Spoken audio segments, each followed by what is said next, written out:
प्रिय मित्रों, नमो नमः। मैं हूं संजय मौर्य और इस YouTube चैनल संस्कृत कौमुदी में आप सभी लोगों का हार्दिक स्वागत करता हूं। मित्रों, शाम के 8 बज चुके हैं और आज सोमवार भी है और मैंने आप सभी लोगों से कहा था कि सोमवार को सायं 8 बजे से हम लोग रचना अनुवाद कौमुदी का अध्ययन प्रारंभ करेंगे। तो चलिए अध्ययन प्रारंभ करते हैं मित्रों, लेकिन उससे पहले यह जान लेते हैं कि यह रचना अनुवाद कौमुदी किन किन प्रतियोगी परीक्षाओं के लिए अत्यंत उपयोगी है और अध्ययन कर रहे किन किन कक्षा के छात्र छात्राओं के लिए भी अत्यंत उपयोगी है और किस लेखक का यह रचना अनुवाद कौमुदी हम लोग अध्ययन करें। तो मित्रों, सबसे पहले हम लोग देखते हैं यह प्रतियोगी परीक्षाओं के लिए तो अत्यंत महत्वपूर्ण रखती ही है, लेकिन जो भी छात्र छात्रा यदि अभी अध्ययन कर रहे हैं, अर्थात अगर वो कक्षा 9 से 12 9 to 12 इन कक्षाओं में जो भी अगर छात्र छात्रा अध्ययन कर रहे हैं, तो मित्रों उनके लिए भी यह रचना अनुवाद कौमुदी का अध्ययन पढ़ना अत्यंत आवश्यक है, क्योंकि इससे भी बहुत सारे प्रश्न आप लोगों के व्याकरण में पूछे जाते हैं। ये तो रह गई छात्र छात्राओं के लिए अति आवश्यक की बात। और मित्रों, अब हम लोग बात करते हैं प्रतियोगी परीक्षा की। तो मित्रों, आप चाहे यूपी, टीजीटी, पीजीटी, एलटी शिक्षक भर्ती हो, चाहे कोई भी कॉम्पिटिटिव एग्जाम ऐसा जिसमें संस्कृत पाठ्यक्रम में हो, इन सभी परीक्षाओं के लिए मित्रों यह रचना अनुवाद कौमुदी अत्यंत उपयोगी है। ठीक, और यूपी टीजीटी के ये पीजीटी में तो मित्रों यह सिलेबस में भी है, पाठ्यक्रम में भी है, तो यह पढ़ना हम लोगों को अत्यंत आवश्यक है। तो जो मित्रों हम अध्ययन करवाएंगे एकदम जीरो लेवल से हम लोग अध्ययन यह किया जाएगा, अर्थात कह लें कक्षा 9 से लेकर के जो जीरो लेवल से, शून्य लेवल से लेकर के मित्रों हम लोग हाई लेवल तक, ठीक, अर्थात टीजीटी पीजीटी के एग्जाम तक, या टीजीटी पीजीटी के एग्जाम तक हम लोग जिस हाई लेवल से इसमें प्रश्न पूछे जाते उस लेवल तक इसका अध्ययन किया जाएगा। ठीक है, अब बात यह उठती है मित्रों कि किस लेखक का हम लोग यह अध्ययन करें, क्योंकि अगर देखा जाए मार्केट में तो रचना अनुवाद कौमुदी के अगर नाम से पुस्तक को मांगेंगे कि मुझे रचना अनुवाद कौमुदी चाहिए तो कई लेखकों की आती है।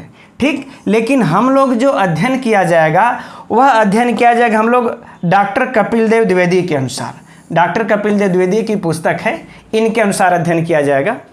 और हम समझते हैं कि आप सभी लोगों के पास यह पुस्तक होगी भी, और नहीं होगी मित्रों तो आप लोग मार्केट से इसको ले लीजिएगा और इन्हीं लेखक की लीजिएगा, डॉक्टर कपिल देव द्विवेदी की। ऐसा मैं इसलिए बोल रहे हैं क्योंकि जब हम लोग इसका अध्ययन अगर करते हैं तो जो अभ्यास है इसमें के, ये तो अभ्यास अध्ययन किया जाएगा, और जो अभ्यास कार्य है तो इस अभ्यास कार्य का जब मिलान करना होगा तो इसी पुस्तक से हम लोग इसका मिलान किया जाएगा। तो एक ही लेखक की पुस्तक रहेगी तभी तो समानता बन पाएगी। ठीक है, तो चलिए मित्रों हम लोग अध्ययन प्रारंभ करते हैं। आप लोगों को अभ्यास 1 से अध्ययन प्रारंभ करते हैं हम लोग।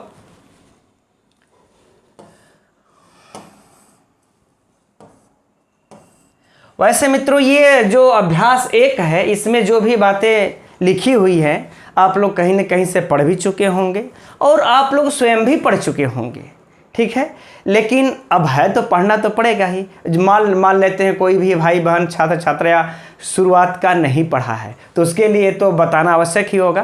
तो हम लोग स्पीड में ही चलेंगे। लेकिन हाँ मित्रों, अगर मेरे साथ अध्ययन करते हैं, संस्कृत कौमुदी चैनल पर अध्ययन करते हैं, तो आप लोगों को अवश्य ही, भले कहीं से भी पढ़े हों, आप लोगों को इसमें कुछ नई नई बातें भी जानने को मिलेंगी, और जो सामान्य नियम हो तो सारे लोग जानते हैं।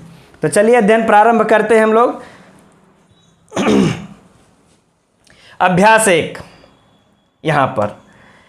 तो मित्रों ये देखिए जो पुस्तक में दिया हुआ है, इस अभ्यास 1 से लेकर के अभ्यास 60 तक इसमें दिया हुआ इस पुस्तक में, और हम लोग अभ्यास 1 से लेकर के 60 तक का ही इस प्रकार से विस्तृत अध्ययन किया जाएगा। पूरा हम पढ़ाएंगे आप लोगों को रचना अनुवाद कौमुदी, क्योंकि यह बार बार कमेंट्स आते रहते हैं कि सर क्या आप इसको पूरा पढ़ाएंगे, क्योंकि प्रायः चैनल कि हम लोग पूरा इसको पढ़ाते नहीं है, 10 20 30 तक जाएंगे, जैसे ही आगे कठिनाई बढ़ती है बंद हो गया। ठीक है, तो नहीं, हम 60 अभ्यास तक में इसका मित्रों इसका कार्य पूर्ण कर चुके हैं। और हम लोग 60 अभ्यास तक गहराई से, सूक्ष्मता से विस्तृत अध्ययन किया जाएगा। इस प्रकार से मित्रों कि आप लोगों के टीजीटी पीजीटी किसी भी एग्जाम में किसी भी प्रकार से इससे प्रश्न पूछे गलत नहीं होगा। ठीक है, तो देखिए प्रारंभ करते हैं हम लोग। देखिए यहां पर मित्रों दिया शब्दकोश, शब्दकोश 25, अर्थात मित्रों कि हर एक अभ्यास में आप लोगों को, हम लोगों को यह 25 नए शब्दकोश, अर्थात हर एक अभ्यास में 25 शब्दकोश दिया हुआ है। अगले अभ्यास में फिर नया शब्दकोश 25 मिलेंगे हम लोगों को। इस प्रकार से हर एक अभ्यास में देखा जाए तो अगर हम लोग 60 गुणते 25 कर दिया जाए तो कितना हो जाएगा हम लोगों को, 1500 लगभग। ठीक, तो 1500 नए शब्दों का अध्ययन कर लेंगे हम लोग अगर इस संपूर्ण रचना अनुवाद कौमुदी का अध्ययन कर लेते हैं। तो अगर इसका संपूर्ण अध्ययन करते हैं तो इस 1500 शब्दों में संज्ञा होंगे, सर्वनाम होंगे, विशेषण होंगे, धातु होंगे, क्रिया विशेषण होंगे, अव्यय होंगे। इन सबको मिला करके हम लोग 1500 नए शब्दों को जानेंगे, इनके रूप चलाएंगे, इनका प्रयोग करेंगे अगर हम लोग पूरे 60 अभ्यास तक अध्ययन करते हैं तो। राइट, अब इन 25 जो नए शब्द यहाँ पर लिखे हुए हैं मित्रों, यह देखिए 3 भाग में लिखे हुए हैं। सभी लोग हम लोग जानते हैं, एक क भाग है, एक है ख विभाग है और एक है ग विभाग। इसमें यद्यपि इसका एक विभाग और है घ विभाग, लेकिन यहाँ पर इसका प्रयोग नहीं हुआ है, वो अगले अभ्यास में या उसके अगले अभ्यास में मिल जाएगा।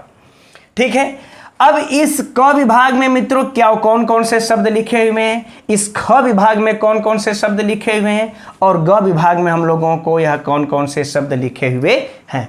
तो इसके लिए मित्रों यहाँ पर देखिए सूचना दिए हैं। पहले हम लोग इसी को देख लेते हैं, तब बल्कि इसको देखा जाएगा तो अच्छा रहेगा कि शब्दकोश के लिए ये संकेत स्मरण कर ले। कौन सा संकेत मित्रों, यह कि क विभाग में कौन कौन से शब्द लिखे हुए हैं, संज्ञा लिखा हुआ है या सर्वनाम शब्द लिखे हुए हैं। संज्ञा शब्द होगा या फिर सर्वनाम शब्द, यानी इस क विभाग में जितने भी शब्द लिखेंगे मित्रों, लिखे हुए मिलेंगे, उसको आपको दिमाग लगाना ही नहीं है। देखिए इस पुस्तक को कितने अच्छे से डॉक्टर कपिल देव द्विवेदी सर ने लिखा है, गुरुजी ने कितने अच्छे से लिखा है कि आप कभी कभी हम सोचने लगते हैं यार ये शब्द विशेषण है कि क्रिया विशेषण है कि अव्यय है कि संज्ञा है कि सर्वनाम है। ये सोचने की हम लोगों को आवश्यकता नहीं है, बस स्मरण करना है उसको। ठीक है, अध्ययन करना है उसको कि यानी क विभाग में जितने भी शब्द मिलेंगे हम लोगों को या तो संज्ञा होंगे या तो फिर सर्वनाम शब्द होंगे, कोई समस्या नहीं। अब बात कर लेते हैं मित्रों सर्वनाम शब्द की। यद्यपि देखिए ये सर्वनाम का अर्थ तो आप लोग जानते ही हैं, लेकिन हमको थोड़ा सा अलग तरीके से बताना, अलग तरीके से पढ़ाना है। ठीक है, तो हम थोड़ा अपने अलग तरीके से बताएंगे आप लोगों को। हम लोग जनरली क्या जानते हैं, सर्वनाम शब्द किसको कहते हैं कि सर्वनाम शब्द वह होता है जो कि संज्ञा के स्थान पर प्रयुक्त किया जाता है। संज्ञा के स्थान पर प्रयुक्त किए जाने वाले शब्दों को हम लोग सर्वनाम शब्द कहते हैं। ठीक है, ठीक है, लेकिन बात यह है कि सर्वनाम का मतलब होता है सर्वेश, है ना, सर्वेषु नामानि सर्वनामानि, यानी जो सबका नाम हो उसी को हम लोग सर्वनाम कहते हैं, है ना। सर्वेषु नामानि, जो सबके नामों में हो उसको हम क्या कहेंगे, सर्वनाम कहते हैं। अलग तरीके से हम इसको समझाने का प्रयत्न कर रहे हैं मित्रों। जैसे हम मान लेते हैं, हमने कहा कि किसी का नाम हम लोग रख लेते हैं, जैसे हमने कहा देवदत्त। इस बात को हम पुष्टि कर रहे हैं, हमने कहा देवदत्त पढ़ो, देवदत्त पढ़ो। ठीक है, तो जब ये संज्ञा हो जाता है मित्रों तो विशिष्ट होगी कि देवदत्त पढ़ो। लेकिन अगर हम चाहेंगे तो इसी के लिए हम क्या बोल सकते हैं कि आप भी कह सकते हैं, इसी देवदत्त के लिए हम तुम भी कह सकते हैं। ठीक है, इसी देवदत्त के लिए हम तुम भी कह सकते हैं। लेकिन जब हम देवदत्त पढ़ेंगे देवदत्त के लिए तो ये सिर्फ देवदत्त के लिए होगा, लेकिन जब हम तुम कहेंगे, तुम पढ़ो, इसी देवदत्त से कहेंगे, तो हम देवदत्त को भी तुम कह सकते हैं, रमेश को भी तुम कह सकते हैं, सुरेश को भी तुम कह सकते हैं, है ना, महेश को भी तुम कह सकते हैं, राम को भी तुम कह सकते हैं कि तुम पढ़ो या आप पढ़ो। ठीक है ना, आप पढ़ो, तो ये आप भी क्या है मित्रों, सर्वनाम है, तुम भी क्या है, सर्वनाम है। तो जो आप है चाहे तुम है, ये सब सर्वनाम अर्थात जो सबके लिए प्रयुक्त हो जाए, जो सबके लिए प्रयुक्त हो जाए, जो सबके लिए, जिसका सबका नाम हो। तो हमने तुम आप सबको कह दिया, ठीक। लेकिन हम कहेंगे देवदत्त पढ़ो, तो सिर्फ देवदत्त का होगा, एक पार्टिकुलर एक व्यक्ति की। लेकिन यह एक का नाम होगा, किसी ने अपना भी नाम रख लिया तो अलग की बात है। लेकिन अगर हम आप कहें, तुम कहें, तो हम बहुतेरे लोगों के लिए प्रयोग कर सकते हैं, सभी लोगों के लिए, चाहे वह मित्रों पुल्लिंग हो, स्त्रीलिंग हो, नपुंसक लिंग हो, जड़ हो, चेतन हो, वृक्ष हो, नदी हो, कुछ किसी के लिए भी प्रयोग हम कर सकते हैं। इसीलिए जो सबके लिए प्रयोग कर लिया जाए, जो सबका नाम हो, उसी को हम क्या कहते हैं, सर्वनाम कहते हैं, ठीक है। तो हम से उम्मीद करते हैं कि ये थोड़ा सा आज आप लोग अलग तरीके से इसको समझे होंगे, ठीक है। चलिए अब हम लोग बात करते हैं आगे ख शब्द में। ख विभाग में क्या है मित्रों की धातु या फिर क्रिया शब्द है। ख विभाग में क्या है, धातु या फिर क्रिया। इस ख विभाग में जितने भी मिलेंगे हम लोगों को धातु मिलेंगे या फिर वो क्रिया, ठीक। धातु क्रिया में कोई विशिष्ट है नहीं, हिंदी में हम लोग क्या कहते हैं क्रिया, संस्कृत में वही क्या हो जाती है, धातु, ठीक। अब ग है मित्रों क्या, अव्यय, अव्यय या क्रिया विशेषण। तो इस ग विभाग में मित्रों हम लोगों को कोई दिमाग लगाने की, अलग से सोचने की आवश्यकता नहीं है कि इस ग विभाग में क्या दिया हुआ है, नहीं। ग विभाग में जो कुछ भी लिखा है या तो वह अव्यय होगा या तो फिर वह क्रिया विशेषण होगा। सोचना ही नहीं है, समझना ही नहीं है कि ग विभाग में यार अत्र लिखा है तो अत्र संज्ञा होगा कि सर्वनाम होगा, क्रिया होगा, विशेषण होगा कि यह धातु है, नहीं सोचना है। क्योंकि इन्होंने कह दिया कि ग विभाग में हम जो भी लिखेंगे वह या तो अव्यय होगा या तो क्रिया विशेषण होगा। अब आ जाइए थोड़ी सी चर्चा मित्रों हम लोग अव्यय की भी कर लेते हैं, है ना, कि अव्यय किसको कहते हैं। हम लोग साधारण तौर पर यही जानते हैं कि ऐसा शब्द जिसके ऊपर लिंग का, विभक्ति का, वचन का कोई प्रभाव नहीं पड़ता, उसको अव्यय कहते हैं। लेकिन मित्रों इतना ही नहीं, इस अव्यय का इतना ही अर्थ नहीं होता है। अब आइए जानते हैं, आप लोग यह चीज़ अगर लिए होंगे कापी पेन तो इसको नोट भी कर लीजिएगा, इस अव्यय के और कौन कौन से शब्द होते हैं। तो देखिए अव्यय का अर्थ क्या होता है, अव्यय का एक शब्द आकाश भी होता है, अव्यय का एक शब्द आकाश भी होता, एक अर्थ आकाश भी होता है, अव्यय मने ब्रह्मा भी होता है, अव्यय मने शिव भी होता है, अव्यय मने शिव भी होता है। एक अव्यय का अर्थ होता है अपरिवर्तनशील, अखंडकारी, जिसको अलग ही न किया जाए। एक अव्यय का अर्थ होता है जिसको कभी व्यय न किया जाए, ठीक है। ये सब मित्रों अव्यय के अर्थ होते हैं, ठीक। हम लोगों को खैर यहाँ पर आकाश, ये ब्रह्मा या शिव, ये अर्थ नहीं लेना है। हम लोगों को अब ये चीज़ है ना, नई चीज़ थोड़ी सी जानने के लिए, ठीक है मित्रों।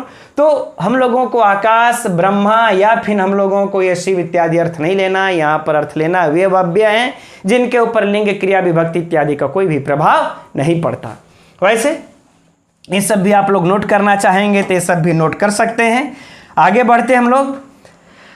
अब इसमें देखिए और है कि क्रिया विशेषण। अब क्रिया विशेषण किसको कहते हैं, तो मित्रों हम सभी लोग जानते हैं, पहले विशेषण को जान लेते हैं, क्रिया विशेषण को ही जान लेते हैं पहले, कि जो क्रिया की विशेषता को बताए उसको क्रिया विशेषण कहते हैं। जैसे कि चलना, पढ़ना हमारा क्या क्रिया है। अगर उसी को हम कहें कि धीरे धीरे पढ़ता है, तो जो धीरे धीरे किसकी विशेषता हो गई, पढ़ना का, क्रिया का।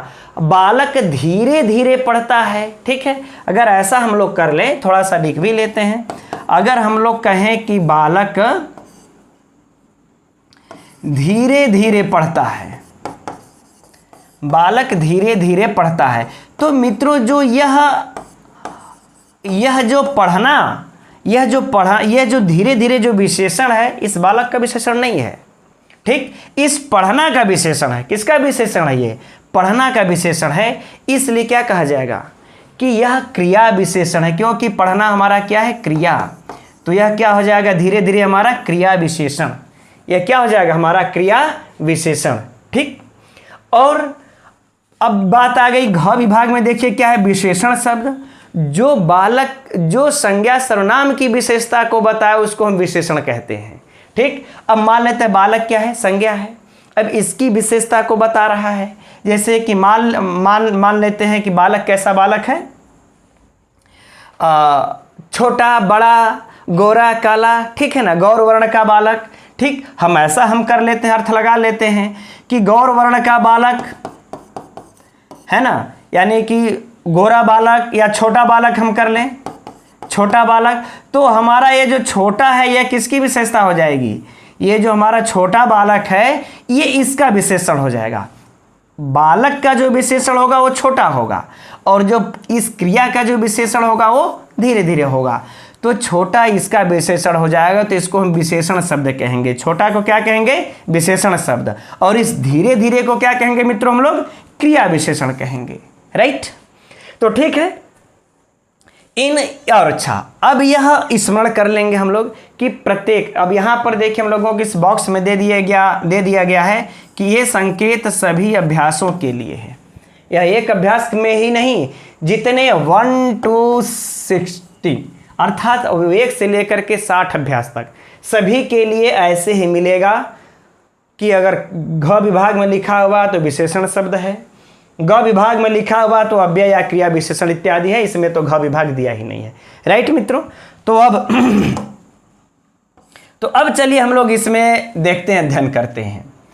क विभाग में देख लेते हैं। क विभाग में क्या है, सह, वह, तव मने वे दोनों, ते मने वे सब, एकदम जीरो लेवल से लिखे हुए, यहाँ पर कुछ नहीं, जल्दी जल्दी पढ़कर निकाल देते हैं।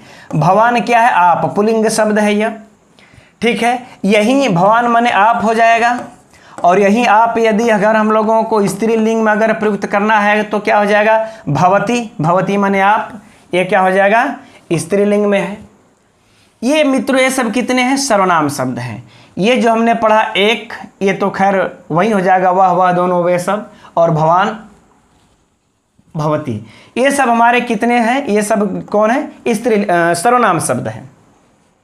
अब इसके बाद संज्ञा आ जाते हैं, यहाँ लिख भी दिए हैं, सो हम लोगों को कुछ अपने से विचार ही नहीं करना है, यहाँ पर लिख दिए हैं कि ये सब सर्वनाम शब्द हैं। अब राम मने राम, ईश्वर मने ईश्वर, या स्वामी, बालक मने बालक, मनुष्य मने मनुष्य, नर मने भी मनुष्य। देखिए, अब इस मनुष्य को हम लोग मनुष्य भी कह सकते हैं, नर भी कह सकते हैं। इसके लिए आगे आकर के वह बताएंगे कि एक के लिए एक ही शब्द का प्रयोग करना है, पर्यायवाची अगर शब्द है तो देख लिया जाएगा आगे।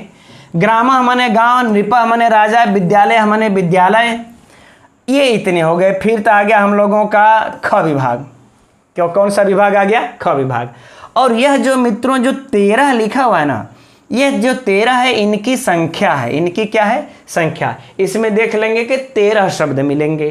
ठीक, अब ख विभाग में आ जाते हैं। अगर ख विभाग में हम लोग चलते हैं तो ख में देखिए क्या है, भू मने होना, पठ मने पढ़ना, लिख मने हंसना, हंस मने हंसना, गम मने जाना, और आगम मने आना। ठीक, इसमें 6 हो गए, इसलिए यहाँ पर 6 लिखे। देखिए 1 2 3 4 और ये 5, और ये क्या हो गया, आगम मने आना 6।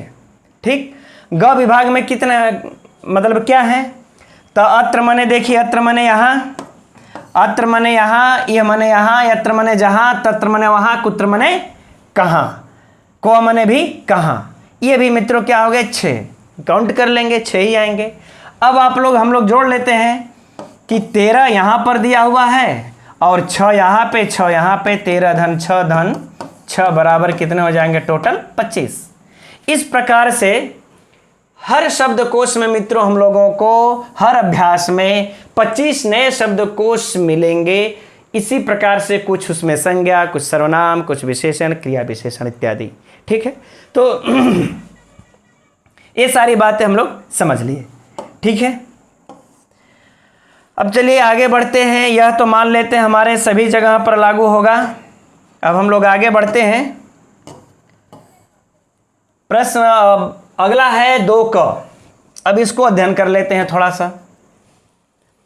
अब इसमें है कि मित्रों यह कि चिन्ह, यहां पर देखिए ये भी शुद्धता जान लीजिए। जब हमारे साथ अध्ययन कर रहे हैं तो थोड़ा सा इसको भी सूक्ष्म बातें हैं, थोड़ी सी ये भी जान लीजिए। कि देखिए इसको हम लोग प्रायः क्या बोलते क्या हैं और लिखते क्या हैं। जैसे होता ना कि कोई भी शब्द आप लोग भाषा विज्ञान का अगर अध्ययन किए होंगे तो उसमें जानते हैं कोई शब्द बोलते बोलते रूढ़ हो जाता है, मास्टर साहब को मास साहब कहते हुए चले जाते हैं। तो ये देखिए वाकई में इसको बोलते हैं हम लोग चिन्ह। जैसे कोई कहता है चिन्ह लगा लो, चिन्ह लगा लो। या तो हम लोग बोलेंगे जो बोलने का क्रम है मित्रों, या तो हम लोग कहते हैं चिन्ह कह देते हैं चिन्ह लगा लो, या तो हम लोग क्या कहते हैं चिन्ह लगा लो, चिन्ह। ध्यान से समझिएगा, कहते चिन्ह लगा लो, चिन्ह लगा लो। न को पहले बोलते हैं, ह को बाद में बोलते हैं, चिन्ह बोलते हैं। जबकि हमारा अगर व्याकरणिक दृष्टि से देखा जाए, हम लोग संस्कृत भाषा के छात्र हैं और व्याकरण का अध्ययन कर रहे हैं, तो इन सबों को शुद्ध करना भी हमें लोगों का दायित्व है।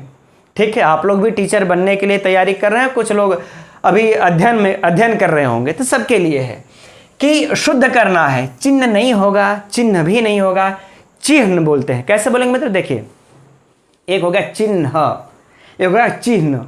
चिन्ह ह पहले बोलेंगे और लास्ट में न बोलेंगे। लेकिन लिखते हम लोग, कोई अगर कह देगा चिन्ह लगा लो, चिन्ह लिखो, तो लिखेंगे हम लोग इसी प्रकार से। इसको थोड़ा सा अलग करके लिख लेते हैं मित्रों हम लोग। देखिए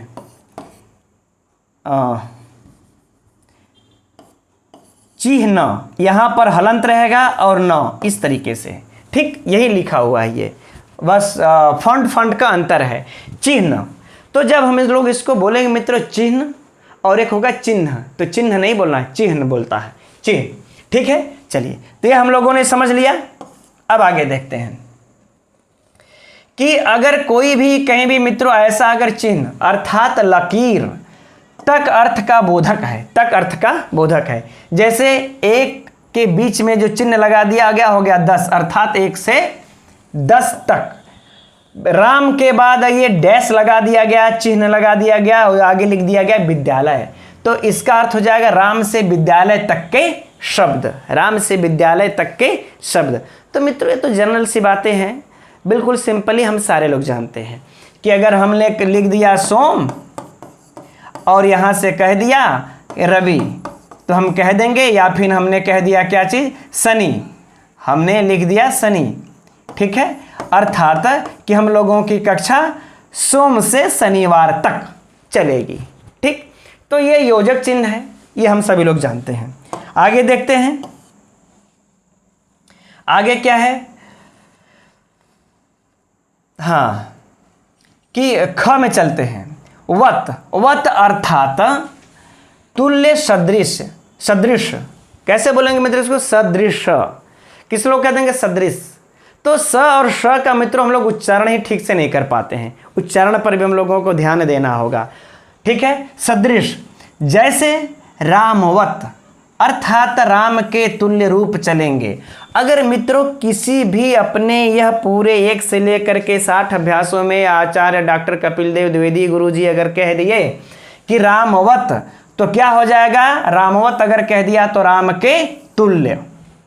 अब चाहे वह रामवत कह रहे हैं, रामवत रूप चलाने के लिए हो, तो राम के साथ राम के तुल्य इसके रूप चलेंगे। भवितवत कह दिए, अरे भवतीवत, तो उसके समान जो भू धातु होती उसके समान उसका रूप चलेगा। ये सिंपल सी बातें हैं। तीसरा के क विभाग में क्या है, राम विद्यालय।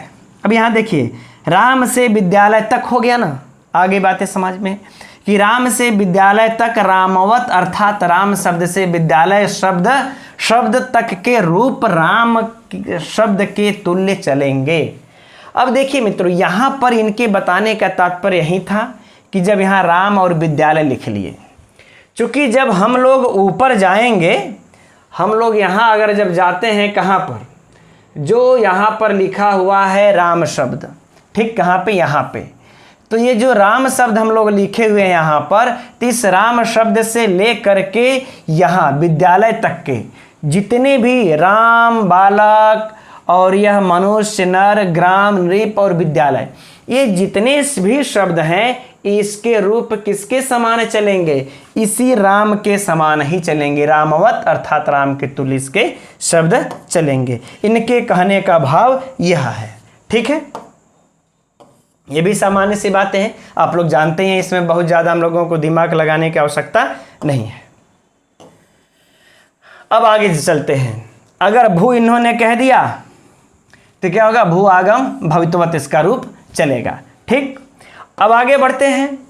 ये अब व्याकरण, अब यहाँ से मेन मित्रों हम लोगों का कार्य प्रारंभ होता है। व्याकरण लट लकार प्रश्नय पद कर्तृवाच्य, अर्थात हम लोग इसमें जो भी नियम पढ़ेंगे, नियम एक देखिए यहाँ से स्टार्ट हो जाता है, नियम एक से, तो जो भी नियम पढ़ेंगे वह लट लकार क्या होगा, लट लकार पर ही काम करेगा, लट लकार के बारे में ही पढ़ेंगे, परस्मय पद के बारे में ही पढ़ेंगे और कर्तृवाच्य के बारे में ही पढ़ेंगे। क्योंकि मित्रों वाच्य भी तो 3 होते हैं, कर्तृवाच्य, कर्मवाच्य, भाववाच्य। ठीक है, कर्तृवाच्य, कर्मवाच्य और भाववाच्य हम सभी लोग जानते हैं कि वाच्य कितने होते हैं, 3 होते हैं। तो लेकिन हम लोगों को इसमें कर्मवाच्य भाववाच्य की कोई चर्चा नहीं करनी है। हम लोगों को क्या इसमें अध्ययन करना है, सिर्फ कर्तृवाच्य के बारे में। राइट, अब देखिए आगे,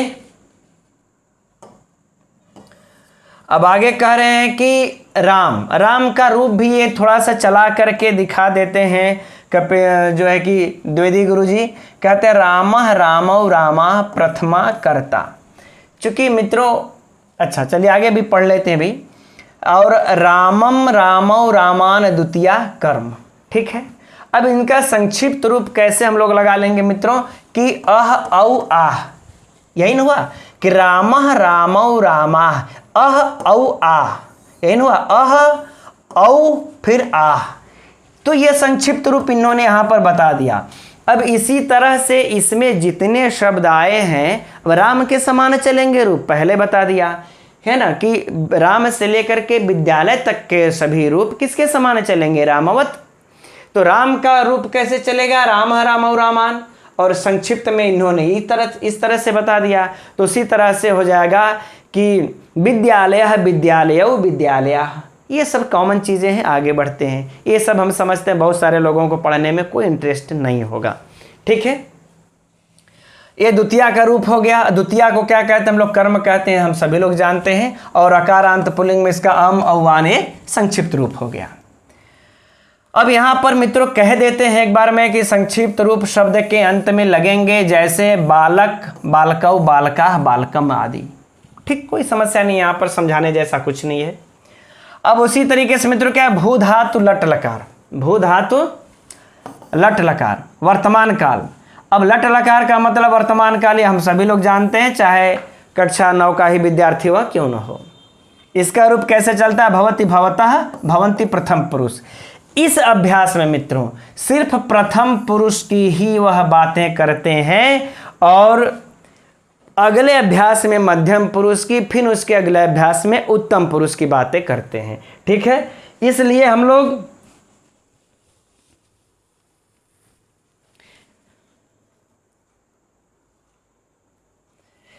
मित्रों हम लोग यहां पर सिर्फ प्रथम पुरुष ही देखेंगे। राइट, इसका रूप इस प्रकार से चलता है, संक्षिप्त रूप हो जाएगा अति अतः अंति, अति अतः अंति, भवति भवतः भवन्ति हो जाएगा। ठीक, अब संक्षिप्त रूप के बाद नीचे उसी को इन्होंने बता दिया है कि इसके गम का गच्छ हो जाता है, लट लकार वर्तमान काल है, हम सभी लोग जानते हैं, उसके बारे में अब हम लोग नहीं चर्चा करते हैं, आगे बढ़ते हैं।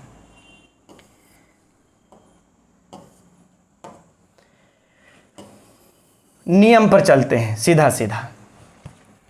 अब नियम पर चलते हैं मित्रों हम लोग। नियम क्या है, नियम 1 पर कि कर्ता के अनुसार क्रिया का वचन और पुरुष होता है। कर्ता के अनुसार क्रिया का वचन और पुरुष होता है। जैसे सह पठति, कर्ता प्रथम पुरुष एक वचन है तो क्रिया भी प्रथम पुरुष की एक वचन होगी। ठीक है, तो मित्रों एक वचन कर्ता के अनुसार होती है। तो अब बात कर लेते हैं, पहले हम लोग यहाँ पर कर्ता के ऊपर बात कर लेते हैं। ठीक है, और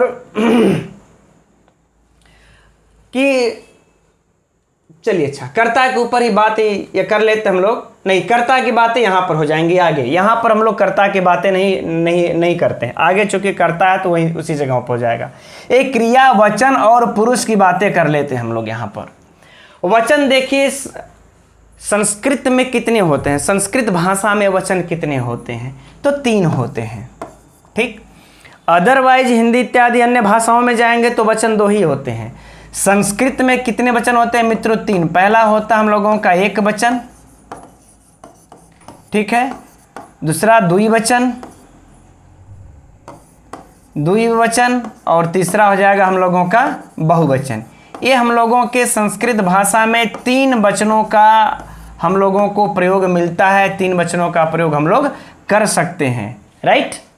लेकिन अगर हम लोग ये संस्कृत में ही ये सुविधा उपलब्ध है हम लोगों को, अगर कहीं हम लोग हिंदी इत्यादि में जाते हैं तो वहाँ पे यह द्विवचन नहीं होता है, वहाँ पे हम लोगों को ये जो द्विवचन है ये द्विवचन नहीं मिलेगा, सिर्फ एक वचन होता है और बहुवचन होता है। ठीक, द्विवचन नहीं मिलता। लेकिन संस्कृत में हम लोगों को एक वचन भी मिलेगा, द्विवचन भी, बहुवचन भी। ये मान लेते हैं जानकारी के लिए, वैसे आप सभी लोग जानते होंगे, सभी लोग विद्वान हैं, बस हम लोग एक प्रकार से आप सभी विद्वानों के साथ बैठ करके मिल करके यहाँ कक्षा में हम लोग एक प्रकार से रिवीजन कर रहे हैं, मैं ऐसा समझता हूँ।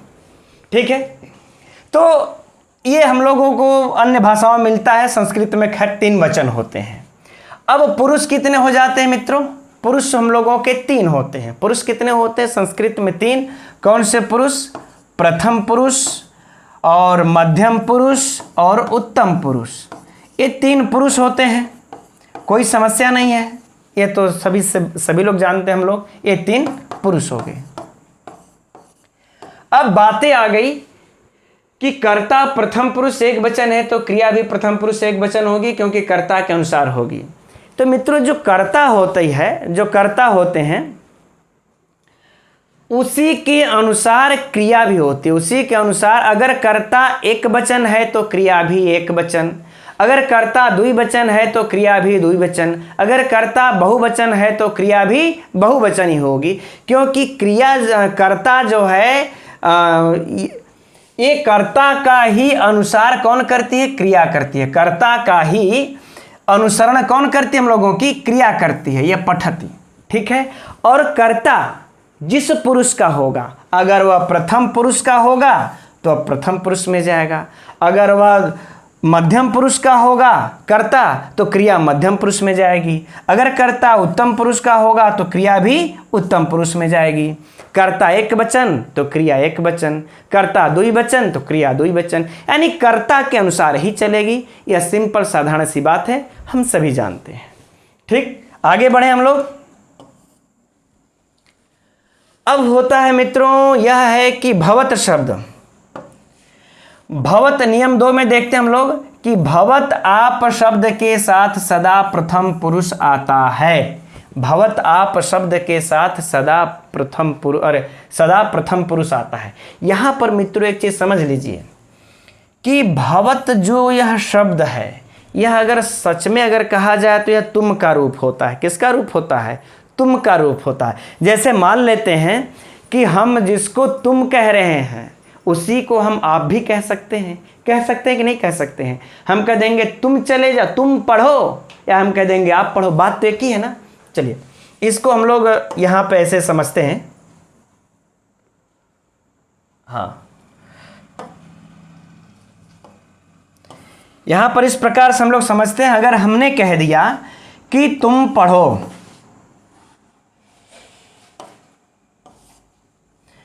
पहले कह देते आप पढ़ो, क्या कह दिए? आप पढ़ो, ठीक, और फिर कह दिया तुम पढ़ो, तुम पढ़ो। अब जरा समझिएगा इन वाक्यों को, थोड़ा सा बस इस पे विचार ये कर लीजिए। वैसे हम सभी लोग जानते हैं कौन किस पुरुष में होगा, बस वैसे ही थोड़ी सी चर्चा कर रहे हैं आप लोगों के बीच में कि हम आप कहेंगे तो भी आप ही होंगे और हम तुम कहेंगे तो भी आप ही होंगे। तुम पढ़ो चाहे आप पढ़ो, बात तो दोनों के लिए सर्वनाम बस अलग अलग है, लेकिन अगर कर्ता की दृष्टि से देखा जाए तो कर्ता एक ही होगा। अगर किसी बालक को हम कह दिए कि आप पढ़ो तो भी कर्ता वह बालक ही होगा, कह दिए तुम पढ़ो तो भी कर्ता वह बालक ही होगा। लेकिन आप अगर हम कह देते हैं तो इस आप का प्रयोग किस पुरुष में जाएगा? प्रथम पुरुष में जाएगा। और अगर हम कह दिए तुम पढ़ो तो तुम का प्रयोग किस पुरुष में जाएगा? मध्यम पुरुष में जाएगा। यही अंतर है मित्रों, यही हम कह रहे थे कि आप भी अगर देखा जाए तो मध्यम पुरुष का ही है। यह सर्वनाम जिस कर्ता के लिए प्रयोग होगा वह कर्ता मध्यम पुरुष में भी जाएगा, मध्यम पुरुष के लिए ही है, लेकिन बस शब्दों का हेर फेर है। यही संस्कृत की विशेषता है कि अगर शब्द बदल दिए आप तो फिर आपको कुछ और भी बदलने पड़ जाते हैं। भले वह एक ही व्यक्ति के लिए क्यों न हो, एक ही बालक के लिए आप प्रयोग करते हैं तो प्रथम पुरुष लगाना पड़ जाएगा, और उसी बालक के लिए कह दे तुम पढ़ो तो क्या लगाना पड़ जाएगा मित्रों? मध्यम पुरुष। तो देखा जाए तो मध्यम पुरुष का ही है। ठीक है, तो ये थोड़ी सी बातें हो गई। अब आगे देख लेते हैं। अब आगे क्या है? नियम 3 में चलते हैं कि तीनों लिंगों में धातु का रूप वही रहा। मित्रों इसमें नियम 4, ठीक है, चौथा नियम देखते हैं। तो चौथा नियम में क्या कह रहे हैं गुरुजी? कि कर्ता में प्रथमा होती है और कर्म में द्वितीया होती है। यही बातें इन्होंने कहा। तो ये मित्रों यहाँ पर सामान्य सी बातें हैं, इन्होंने सामान्य सी बातें कह दी। अच्छा, कहे भी क्यों कि कर्ता में प्रथमा होती है? बातें क्यों क्यों क्यों कहा गुरुजी ने? क्योंकि यहाँ शुरू में ही, प्रारंभ में ही लिख दिया गया था कर्तृवाच्य। कर्तृवाच्य हम लोग जो पढ़ रहे हैं, जो नियम बताए जाएंगे कर्तृवाच्य के लिए बताए जाएंगे। ठीक है, तो कर्तृवाच्य में चूंकि मित्रों जो कर्ता है वह भी कितने प्रकार का होता है? 2 प्रकार का। हम सभी लोग जानते हैं कि कर्ता जो होता है वह 2 प्रकार का होता है। पहला होता है कि उक्त कर्ता और दूसरा हो जाता है अनुक्त कर्ता। अनुक्त कर्ता। और ठीक इसी प्रकार से मित्रों कर्म भी उक्त अनुक्त की दृष्टि से यह भी 2 प्रकार का हो जाता है। पहला हो जाता है उक्त कर्म और दूसरा हो जाता है अनुक्त कर्म। यह भी उक्त अनुक्त की दृष्टि से 2 प्रकार का होता है। तो उक्त कर्ता में मित्रों हम लोगों की कौन सी विभक्ति होती है? प्रथमा हो जाती है। उक्त कर्ता में प्रथमा, और अनुक्त कर्ता में मित्रों कौन सी हो जाती है? तृतीया। ठीक, और यहां पर उक्त कर्म में कौन सी होती है मित्रों? प्रथमा। उक्त कर्म में भी कौन सी हो जाती है? प्रथमा। और अनुक्त कर्म में कौन सी हो जाती है मित्र? द्वितीया। ठीक, द्वितीया हो जाती है। तो यहां पर द्विवेदी गुरु जी ने यह नहीं कहा। यहां पर देखिए, अगर सटीक कहा जाए तो प्रश्न जो बनेगा कि कर्ता में नहीं, उक्त कर्ता में कौन सी विभक्ति होती है, अनुक्त कर्ता में कौन सी विभक्ति होती है। ठीक है, लेकिन यहां पर सीधा सीधा गुरु जी ने लिखा है कि कर्ता में प्रथमा विभक्ति होती है। ऐसा इन्होंने क्यों लिखा है? क्योंकि पहले ही कह दिए कि हम लोग कर्तृवाच्य पढ़ने चल रहे हैं। तो कर्तृवाच्य में मित्रों क्या होता है? कर्ता उक्त होता है। तो जब कर्ता उक्त होता है तो उसमें कौन सी विभक्ति होगी? जब कर्ता उक्त हो गया तो प्रथमा ही विभक्ति होगी। इसलिए इन्होंने ऐसा यहाँ पर, और वैसे भी अभी तो प्रारंभ है, आगे चल करके हम लोग उक्त अनुक्त कर्तृवाच्य कर्मवाच्य भाववाच्य तो बाद में देखेंगे। तो इसलिए यहाँ पर है गया कि कर्ता में प्रथमा होती है, लेकिन क्या हो जाएगा मित्रों? उक्त कर्ता में प्रथमा होती है। और जो कर्म की बातें हो गई तो ये स्वाभाविक सी बात है कि जब कर्तृवाच्य गुरु जी ने प्रारंभ में ही लिख दिया, तो जब यह कर्ता हमारा मित्रों जब उक्त हो गया तो हमारा कर्म क्या हो जाएगा? अनुक्त हो जाएगा। और अनुक्त कर्म में कौन सी विभक्ति हो जाएगी? द्वितीया हो जाएगी। ठीक, इसलिए यहाँ पर उक्त और अनुक्त का प्रयोग गुरुजी ने नहीं किया, क्योंकि प्रारंभ में ही कर्तृवाच्य यहाँ पर लिख दिया गया था हेडिंग में। अगर आप लोग यहाँ से देखना चाहेंगे तो यहाँ से देख सकते हैं। देखिए, जब हम लोग यहाँ पर जाएंगे तो सीधे लिख दिया था कर्तृवाच्य, तो फिर वहाँ पर उक्त अनुक्त लिखने की कोई बात ही नहीं है। राइट, चलिए तो अब आगे बढ़े हम लोग। तो अगला है नियम 5। नियम 5 कि अपदम न प्रयुंजित, अर्थात कि बिना प्रत्यय लगाए शब्द या धातु का प्रयोग न करें, यानी कि अपदम न प्रयुंजितम। ठीक है, कि आप बिना पद के बिना संस्कृत में कोई वाक्यों को, कोई शब्दों को जो उसका मूल स्वभाव होता है, प्रकृति होता है, उस तरह से आप प्रयोग नहीं कर सकते। ठीक है, वह वर्जित है यहाँ पे। ठीक, अब बात आ जाती है मित्रों को कि अपद, तो पद किसको कहेंगे? तो सुप और तिंग मित्रों जो प्रत्यय लगे होते हैं उसी को हम क्या कहते हैं? शब्द या धातु का प्रयोग नहीं करना। तो जो सुप और तिंग जो सुप प्रत्यय से शब्द में लगते हैं और तिंग प्रत्यय मित्रों हमारे किस में लगते हैं? धातु में लगते हैं। तो इन दोनों प्रत्ययों को लगा करके जब लग जाएंगे तो पद बन जाएंगे, और पद बन जाएंगे तभी प्रयोग कर सकते हैं। जैसे कि रामः पठति, रामः पठति, ऐसा प्रयोग करना है, राम पठ का नहीं। अर्थात मित्रों जो यह राम जो शब्द दिख रहा है हम लोगों को, यह मूल इसका प्रकृति है, मूल है शब्द राम, लेकिन पद नहीं है, वह उसका प्रकृति है, स्वभाव है, मूल शब्द में ऐसे ही पाया जाता है राम। लेकिन जब हम इसका पद बना लेंगे, जब हम पद बना लेंगे तभी इसका हम प्रयोग कर सकते हैं। अब राम में भी किस प्रकार के राम का प्रयोग कर सकते हैं मित्रों? जब सुप हम लगा लेंगे तो राम का जब सु आदि जब हम लगाते हैं सुप प्रत्यय, तो प्रथमा में भी कितने हो जाएंगे राम? 3 राम, एक वचन, द्विवचन, बहुवचन। उसी प्रकार से सप्तमी विभक्ति तक चला जाएगा, सात्रिक 21 हो गया ना, 3 प्रथमा, द्वितीया, चतुर्थी, पंचमी, षष्ठी, सप्तमी, और उसके बाद एक संबोधन को भी हम लोग ले लेते हैं, इसमें भी 3। तो कुल मिला जुला के कितनी विभक्ति हो जाएंगे मित्रों? 8। तो 8 त्रिके 24, 8 त्रिके 24, ये 24 राम बनेंगे पद बनाने पर। इस प्रकार से 24 राम बनेंगे मित्रों। इसी 24 में से किसी एक राम का हम प्रयोग कर सकते हैं। एक बालक या जो भी संज्ञा सर्वनाम रहेगा तो प्रयोग कर सकते हैं, ठीक है, लेकिन हम सीधा राम का प्रयोग नहीं कर सकते, ठीक। अब उसी प्रकार से तिंग में भी है मित्रों कि हम पठ का प्रयोग नहीं कर सकते, गम का प्रयोग नहीं कर सकते, ठीक। ये जो मूल जो प्रकृति है धातु, इनका इस प्रकार से प्रयोग हम नहीं कर सकते जब तक से उसको हम पद न बना ले। ये सिंपल सी बात है, हम सभी लोग जानते ही हैं। अब आगे बढ़ते हैं। अब जैसे यहाँ पर देखिए है कि एक अर्थ वाले पर्यायवाची शब्दों में से एक शब्द का ही प्रयोग करें। जैसे मित्रों की आ गया, अगर कि बालक जल पीता है, जल को पीता है, तो जलम मने भी जल होता है, पयः मने भी जल होता है, ठीक है।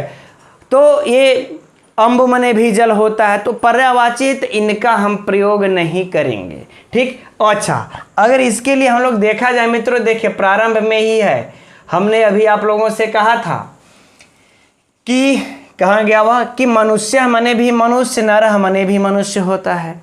तो देख ले तो दोनों पर्यायवाची शब्द मिलेंगे। तो अब ये नहीं करके मनुष्य जाता है, अगर ऐसा बनाना है तो हम मनुष्यः नरः गच्छति, गांव को जाता है तो ग्रामम गच्छति, ठीक। इस प्रकार से नहीं करेंगे, दो में से किसी एक ही को लिखेंगे। यही बातें यहाँ पर गुरुजी कहना चाहते हैं कि एक अर्थ वाले पर्यायवाची शब्दों में से एक ही शब्द का प्रयोग करें, अलग अलग शब्दों का प्रयोग नहीं करना है, ठीक है मित्रों। तो ये हो गया अभ्यास 1 में जो दिए गए थे सामान्य नियम, जो बातें थी उसकी चर्चा कर लिया हम लोगों ने। अब देखिए, आइए चलते हैं हम लोग किधर, आइए चलते हैं अभ्यास 1 पर। अभ्यास 1 में ये जो बातें हैं इसको पढ़नी हम लोग पढ़ लेते हैं, बाकी ये कार्य हम आप लोगों के लिए छोड़ देंगे। कौन सा कार्य हम छोड़ देंगे आप लोगों के लिए? ये सहलिखति, संस्कृत बनाओ वाला जो काम है, ये संस्कृत बनाओ वाला जो जितने भी बनाने होंगे उस कार्य को हम लोग आप लोगों के लिए छोड़ देंगे गृह कार्य के लिए। इसको आप लोग गृह कार्य ये कर लीजिएगा और उसको हम लोग अगली कक्षा में उसका मिलान करेंगे, ठीक है। इसकी व्याख्या हम करते ये चलेंगे एक एक, अभी तो व्याख्या जैसा है नहीं। कुल मिला जुला करके मित्रों अगर बात करें तो अभ्यास 1 से लेकर के 5 तक, 4 तक, हाँ 4 तक, 5 से तो प्रथमा विभक्ति शुरू हो जाती है द्वितीया, या 1 से लेकर के 4 या 5 तक कह लें कि बिल्कुल सरल है। प्रारंभिक रचनानुवाद कौमुदी है, तो यहाँ पर तो बहुत विशेष आप लोगों को कार्य करने नहीं है। हम समझते हैं कि कुछ तो हमारे मित्रगण इसको लिखेंगे भी नहीं, अरे छोड़ो सहलिखति कौन जाए हम मतलब गृह कार्य अब करने, अभ्यास कार्य, ये तो हम सभी जानते हैं। तो ठीक है, कोई बात नहीं है, इधर बीच नहीं करेंगे तो नहीं करेंगे, लेकिन आगे चल करके जब आप लोग 5वें अभ्यास 4थे अभ्यास से आगे बढ़ेंगे तो जैसे जैसे अभ्यास बढ़ता जाएगा 5 6 7 8 10 15 20 25 30 40 45 50 55, तब आप लोगों को अभ्यास कार्य करना ही पड़ेगा अगर आप लोग अपने अनुवाद को अपने उसको अगर मजबूत बनाना चाहते हैं तो। चलिए ठीक है, तो आइए हम लोग इसको एक बार पढ़ लेते हैं कि उदाहरण वाक्य है क्या। वह पढ़ता है, तो देखिए सह पठति, सह माने क्या हो जाएगा वह कितने वचन है, एक वचन है। याद रहे मित्रों कि इसमें सभी प्रयोग मात्र पहले भी बता चुके हैं कि प्रथम पुरुष के ही सभी प्रयोग हैं, मध्यम उत्तम के नहीं। मध्यम का द्वितीय अध्याय में, उत्तम का तृतीय अध्याय में आगे मिलता रहेगा, ठीक है। इसलिए सिर्फ प्रथम पुरुष का ही प्रयोग है, ठीक है। तो वह पढ़ता है तो वह एक वचन तो सह, और प्रथम पुरुष का ही प्रयोग करना है तो एक वचन हो गया सह पठति। वे दोनों पढ़ते हैं तो यह द्विवचन हो गया तो तौ पठतः, ठीक, तौ पठतः यहाँ पर हो गया। वे सब पढ़ते हैं बहुवचन है तो ते, और पढ़ते हैं तो क्रिया भी किसके अनुसार हो जाएगी, इसके अनुसार, तो बहुवचन, प्रथम पुरुष का बहुवचन ते पठन्ति, कुछ है नहीं इसमें इधर बीच। आप यहाँ आते हैं और याद रहे मित्रों जब भी इसको अगर हल कीजिएगा, अगर ये न समझ में आया यार कि यहाँ का क्या होगा आपका क्या होगा, तो ये जो भी उदाहरण देंगे उन शब्दों में से ही देंगे।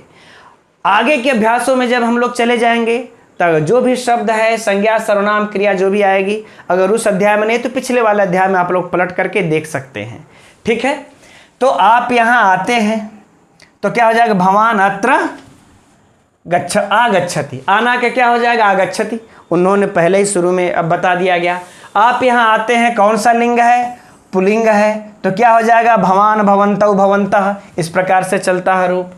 आप दोनों हंसते हैं तो भवन्तौ प्रथमा विभक्ति का द्विवचन क्रिया भी तब हो जाएगी, या द्विवचन है तो प्रथम पुरुष में प्रयोग होगा तो प्रथम पुरुष का द्विवचन क्रिया हो जाएगी हंसतः। उसी प्रकार से आप सब जाते हैं तो भवन्तः माने भवान भवन्तौ भवन्तः, आप सब तो बहुवचन यह हुआ तो बहुवचन क्रिया भी हो जाएगी, गच्छति गच्छतः गच्छन्ति, ठीक है। इस भाग को मैंने मित्रों टाइप कर दिया हूँ कि ताकि आप लोगों को अब ये सब टाइप करते ही तो एक ही पेज में वो सब आ जाएगा। आप लिखती हैं तो भवती लिखती, चूंकि लिखती कौन सी लिंग हो गई, स्त्रीलिंग हो गई। जब यह स्त्रीलिंग हो गई मित्रों तो हमारी जो क्रिया होगी वह भी कौन सी लिंग की हो जाएगी, स्त्रीलिंग, भवती लिखती।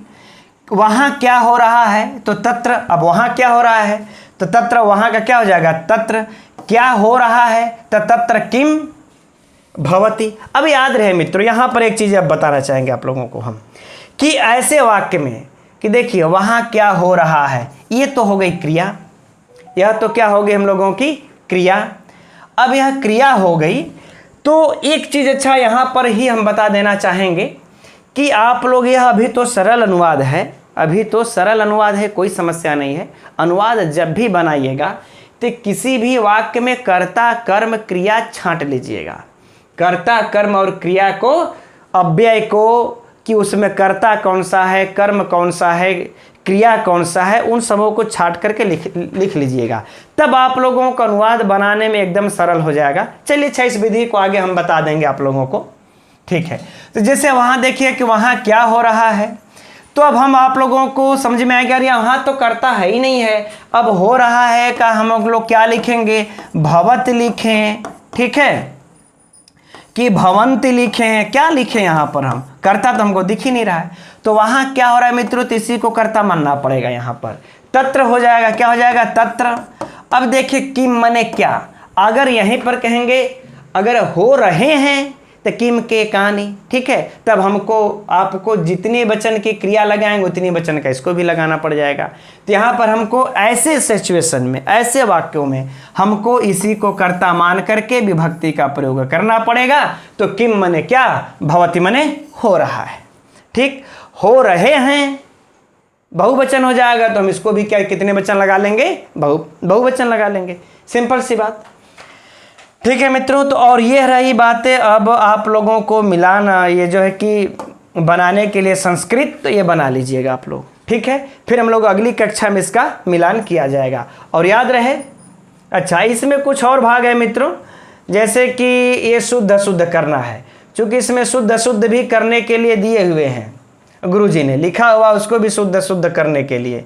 तो जो शुद्ध अशुद्ध करने का जो भाग है मित्रों, वह देखिए भी मैंने इसको इस प्रकार से टाइप करके लिख दिया है, ठीक, कि अशुद्ध वाक्य शुद्ध वाक्य, रामम विद्यालयः गच्छति। अब इसमें ये अशुद्ध है, इसमें शुद्ध क्या है, तो आप लोगों को यहाँ पर देखिए लिख भी दिया कि विद्यालयम होगा, विद्यालय नहीं होगा। चूंकि राम विद्यालय को जाता है तो विद्यालयम में प्रथमा विभक्ति नहीं होगी, क्योंकि यह कर्म है, कर्म है। और हमारे गुरुजी ने कहा है कि कर्म में कौन सी विभक्ति होती है हम लोगों की, द्वितीया होती है। या कौन सी क्या हो जाएगा, कर्म। तो कर्म में द्वितीया होगा तो विद्यालयम होगा कि न कि विद्यालय। तो यहाँ पर नियम भी लिखना है 4, जो कि अभी हम लोगों ने पढ़ा था ना चौथे नियम में, कि कर्म में द्वितीया होती है, कर्म में द्वितीया होती है, ठीक, चौथे नियम में था। अब देखिए भवन तत्र गच्छन्ति, तत्र गच्छन्ति तो सही है, ठीक है, और यहां पर ये टाइपिंग हमारी ठीक है, गलती है, भवान होना चाहिए था, भवान, भवान तत्र गच्छति। बहुत सावधानी से मित्रों यह टाइप करते हैं हम, लेकिन हाथी है, मानव है, गलती कहीं ना कहीं त्रुटि हो ही जाती है, और हम लोग मानव है तो मानव का स्वभाव ये थोड़ा बहुत गलती होनी है, नहीं होगी गलतियां एक भी तब तो हम लोग भगवान बन जाएंगे, मानव कहाँ रह जाएंगे, इंसान कहाँ रह जाएंगे, ठीक है। तो भवान तत्र गच्छन्ति, तो भवान अगर लिख देते हैं मित्रों तो यह कितने वचन होगा, एक वचन, एक वचन के साथ गच्छति लगेगा, न कि गच्छन्ति लगेगा हम लोगों का, ठीक है। उसी तरह से मनुष्यो आगच्छन्ति, मनुष्यो आगच्छन्ति, मनुष्य आते हैं, तो मनुष्यो कितने वचन है, द्विवचन है, तो हमारी क्रिया भी कितने वचन होनी चाहिए थी मित्रों, द्विवचन। यहाँ पर कितने वचन लिखा हुआ, बहुवचन लिखा हुआ, इस प्रकार से शुद्ध कर लेंगे। और नियम भी लिख देंगे, नियम एक वचन, ये पहला नियम उसी में हम लोग पढ़े थे कि कर्ता जितने वचन का, जितने जिस पुरुष का होगा, क्रिया भी उतने वचन उतनी उसे ही पुरुष की होगी। तो कर्ता जब द्विवचन का है तो क्रिया भी मित्रों द्विवचन की होनी चाहिए, नियम 1 में बताया गया था हम लोगों को, ऐसा लिख देंगे। यत्र गच्छता तत्र हसन्ति, अब यत्र मने जहाँ, गच्छता मने जाता है, तत्र मने वहाँ, हसन्ति मने हंसता है। तो यत्र मने जाता है मित्रों, जब यह हमारा जब गच्छति गच्छता, जब यह द्विवचन है तो यह भी कितने वचन होना चाहिए, द्विवचन, यह बहुवचन नहीं होना चाहिए, गलत है। उसी तरह से बालकः विद्यालय गच्छति, अभी यह मित्रों अपद है, यह हम लोगों ने कौन से नियम में पढ़ा था, 5वें नियम में, और पहला भी इसमें लागू हो जाएगा कि अपद का प्रयोग नहीं करना है।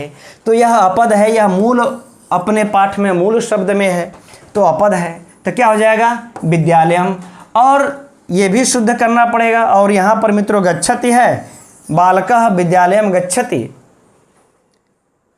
हाँ यहाँ पर भी मित्रों हम लोगों की थोड़ी सी त्रुटि है, ठीक। यहाँ पे क्या रहेगा, बालकाः, या तो कर ले, तो यहाँ पर हम लोगों का बालकाः विद्यालयम गच्छन्ति हो जाएगा, ठीक है। इस प्रकार से चूंकि नियम 1 भी लगाए हैं, इसलिए हम लोगों को यहाँ पर बालकाः लिखना आवश्यक होगा, बालकाः विद्यालयम गच्छन्ति, ठीक है।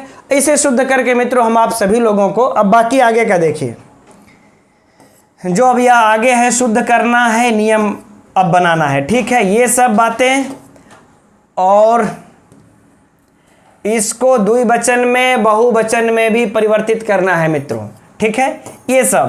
ये सब आप लोग गृह कार्य के रूप में कर लीजिएगा। अगली कक्षा में हम लोग इसी पर चर्चा कर लेंगे, अगली कक्षा में। और हम लोग अब बाकी आगे रूप है, पठ लिख गम आगम के प्रथम पुरुष के रूप लिखो, तो इसकी कोई ज़रूरत नहीं है, सब पुस्तक में दिया हुआ ये लिख लेंगे। यद्यपि मैंने मित्रों लिखा, लेकिन हम समझ गए कि ये बेकार है लिखना, सब पुस्तक में दिया हुआ ही है, इसलिए क्या चीज़ लिखें।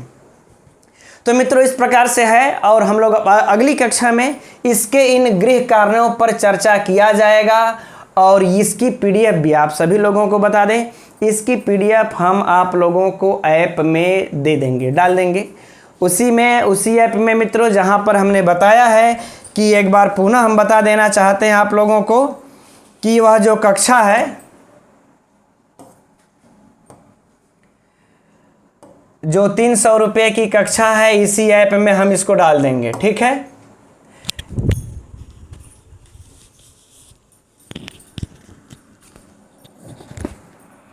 यह जो 300 रुपये की कक्षा है, हमने कहा है कि ऐसी 300 रुपये की कक्षा में जो भी विद्यार्थी लिए होंगे उसी में इसको हम डाल देंगे, और नहीं तो इसको मैं फ्री में भी डाल दूंगा, फ्री वाले, लेकिन ऐप में ही डालेंगे आप लोगों को। चूँकि देखिए व्हाट्सएप पे डालना, टेलीग्राम पे ये टेलीग्राम पे अब डालना, तो किसी को मिली किसी को नहीं मिली, तो यह पीडीएफ हम आप लोगों को ऐप में ही डाल देंगे। फ्री मटेरियल जो यहाँ पर कोने में आप लोगों को दिखाई देगा, ठीक है, ये चूँकि इसमें ओपन हुआ है तो यहाँ पर नहीं है। जब आप लोग अपने फ़ोन में ओपन अगर करते हैं ये मोबाइल फ़ोन में, तो आप लोगों के एक फ्री मटेरियल करके दिखाई देगा। उसी फ्री मटेरियल में मैं इस पीडीएफ को डाल दूंगा।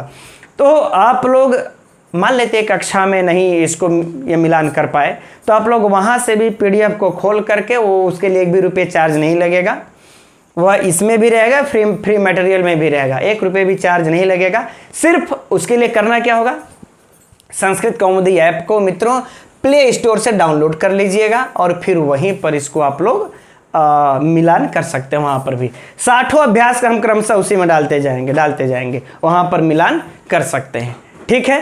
और याद भी रहे मित्रों कि यह कक्षा आप लोगों को फिर मान लेते हैं सारी कक्षा तो नहीं, लेकिन यहीं पर चलेंगे यूट्यूब पर, फिर बाद में यह कक्षा जो है कि इसी 300 रुपये वाले कोर्स में यह इनबिल्ड हो जाएंगी।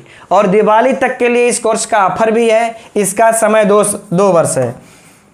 जो भी इसको मित्रों अगर आप लोग अध्ययन करते हैं, इस कोर्स को परचेज करते हैं, तो इस कोर्स में मित्रों हमने पूरे टीजीटी के पाठ्यक्रम को पढ़ा रखा है। एक रचनानुवाद कौमुदी ही शेष रह गया था, तो इस रचनानुवाद कौमुदी को भी पढ़ा करके इसमें जब तक परीक्षाएं नहीं हो जाती हम इसी में पढ़ा कर डालते रह जाएंगे। जब परीक्षा आ जाएगी तब इसका या तो गति बढ़ाया जाएगा, चूँकि रिवीजन भी हम करवाएंगे आप लोगों के सीएफ में, तब की सिचुएशन क्या होती है तब की तब देखी जाएगी, ठीक है। फिलहाल तो इसी में चलता रहेगा। तो दिवाली के बाद मित्रों इसका बढ़ने वाला भी है, इसलिए आप लोग चाहते हैं कि अध्ययन करना क्रमशः, तो इसको अभी से परचेज कर लीजिए आप लोग, ठीक है मित्रों। तो आज के लिए इतना ही रहने देते हैं, फिर अगली कक्षा में मिलते हैं हम लोग इसके अभ्यास कार्य के साथ। तब तक के लिए आप सभी लोगों को शुभ रात्रि, नमो नमः।